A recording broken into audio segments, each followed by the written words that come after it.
Good morning, everyone. I think fall has arrived in central Illinois.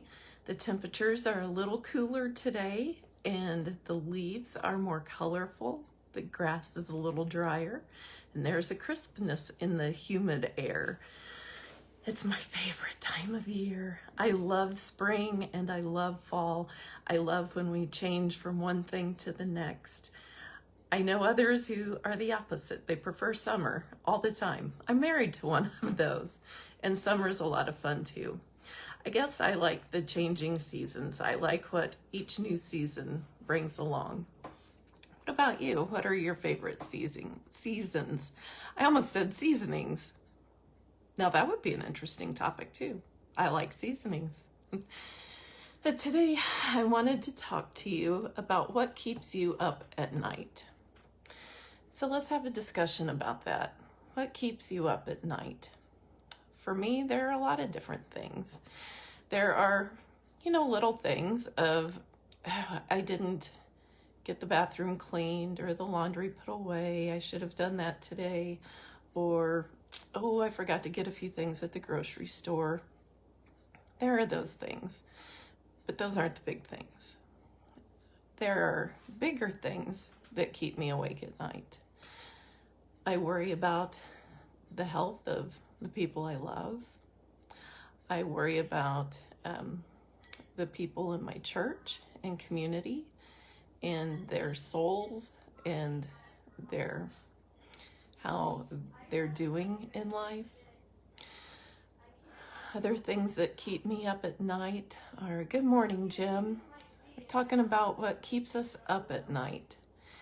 And one of the main things that keeps me up at night right now is the anger and conflict that we have in our world. That just, I don't know, it gets me at my core. Good morning, Beth. We're talking about things that keep us up at night. And for me, it's all the conflict and animosity in our world right now. And I think the thing about it is when we have that animosity or conflict for somebody, we tend to dismiss the good things we know about them and latch on to every bad thing we know about them.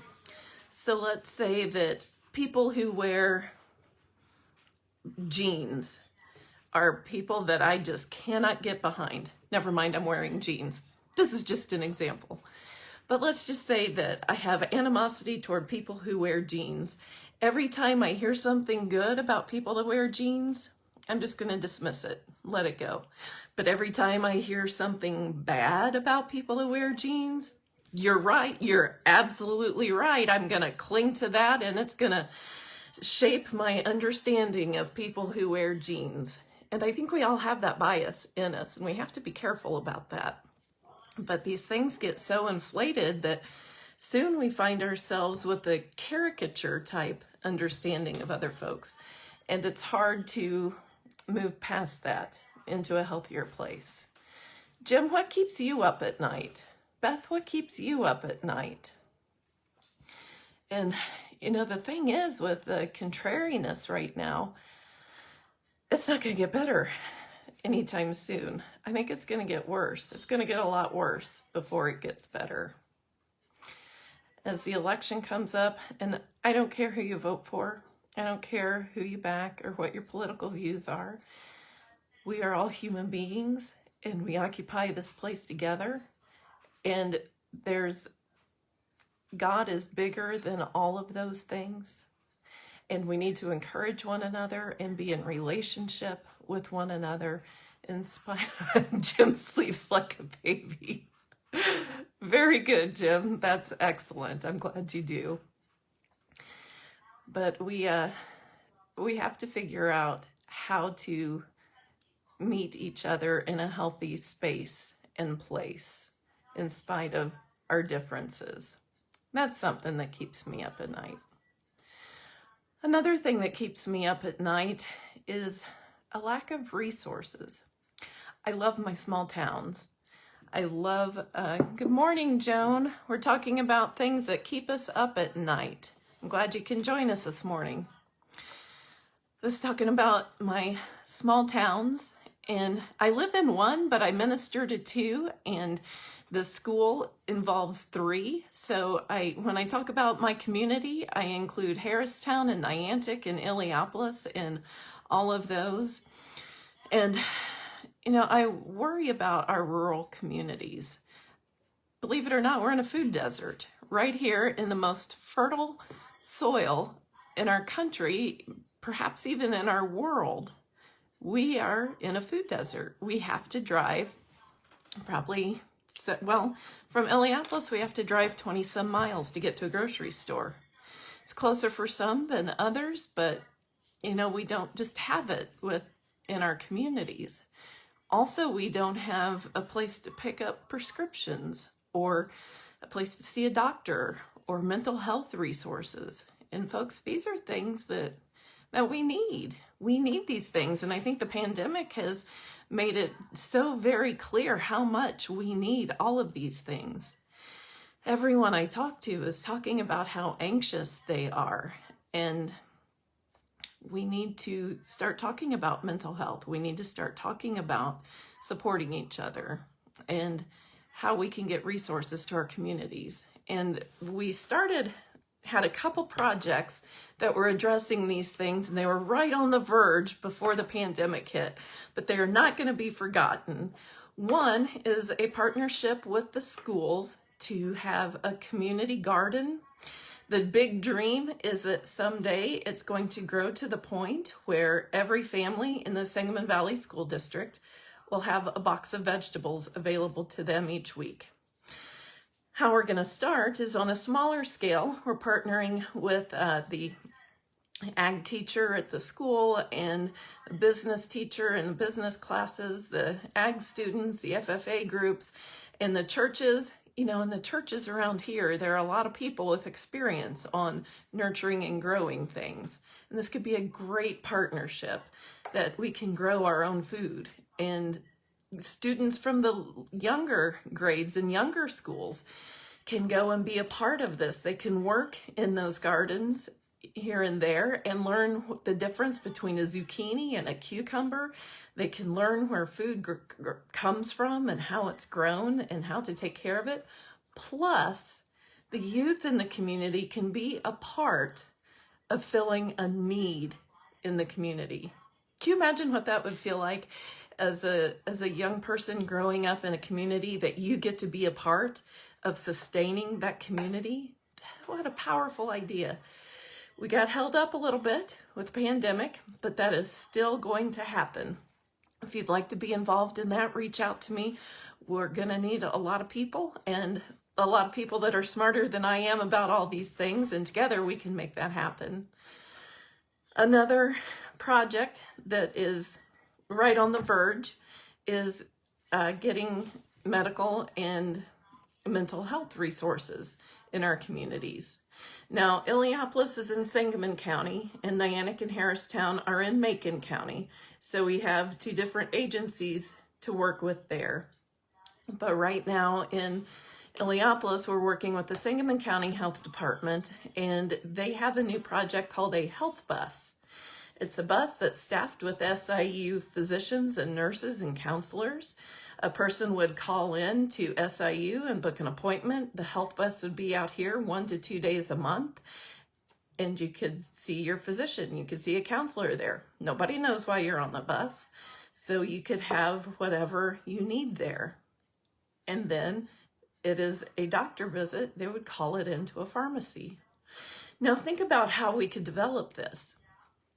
We could tie this in with the schools, and in registration, parents could consent to have their kids seen on the health bus. So if your kid's at school and gets sick, if the health bus is in town, you don't have to take off work to come get them and take them to a doctor.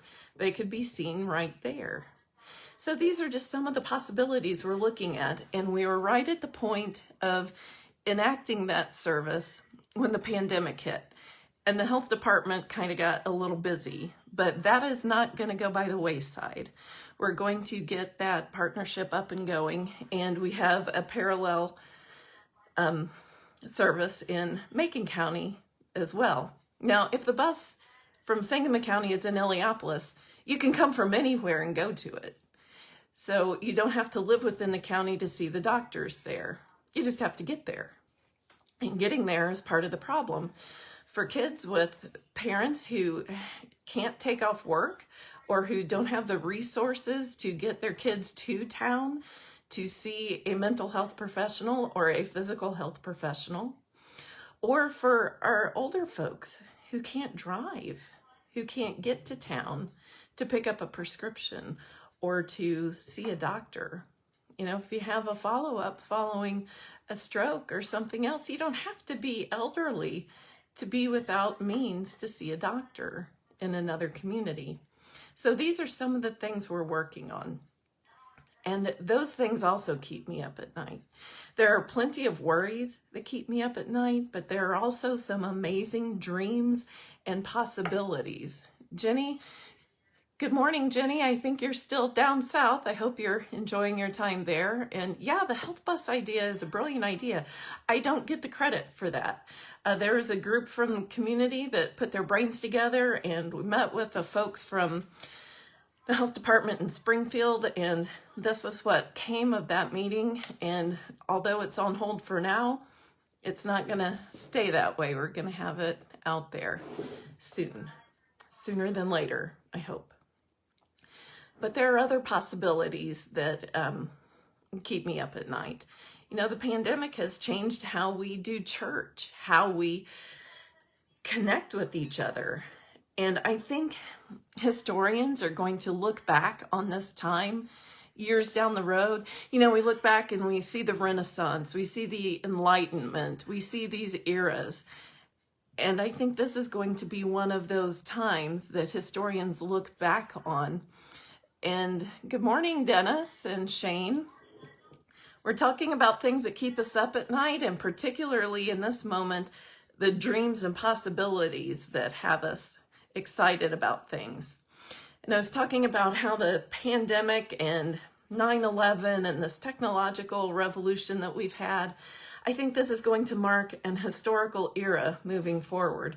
And people are going to look at this time and note how everything changes, has changed, had changed.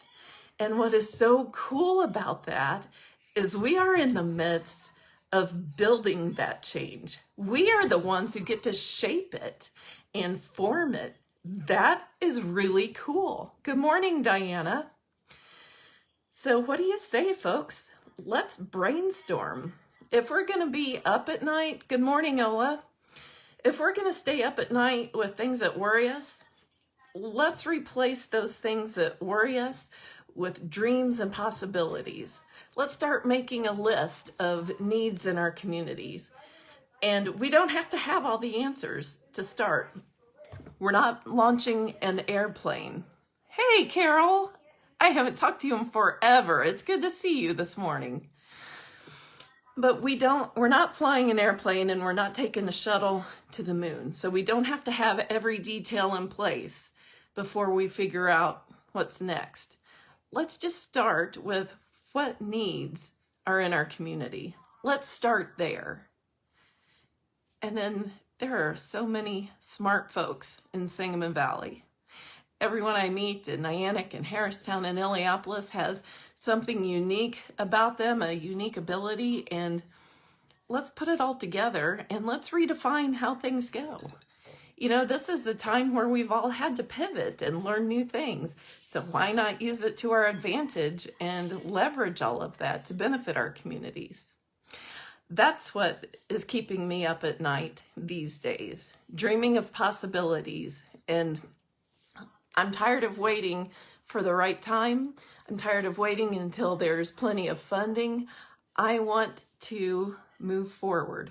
Shane says, as our senior leaders retire, I finally understand we are the change. It is our turn. Exactly, Shane.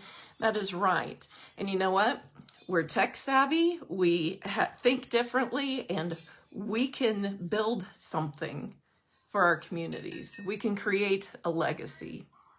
So folks, dream with me. What keeps you up at night? I know we have a lot of worries, and let's not let the worries keep us up. Let's be awake at night with dreams and possibilities of what we can build and bring about. You'd be surprised what happens when there's a good idea and people rally around that, each bringing with themselves a certain gift or a certain talent or a certain perspective. We can build a good future, a lasting future. So this week, dream big. Let's do it together. Reach out to me, share your ideas, and let's make things happen. The world is ours to shape and form. Let's let go of all the negativity, all of the other stuff, and let's move forward with the good that we have. Thanks for joining me this morning. Be well, friends. Bye for now.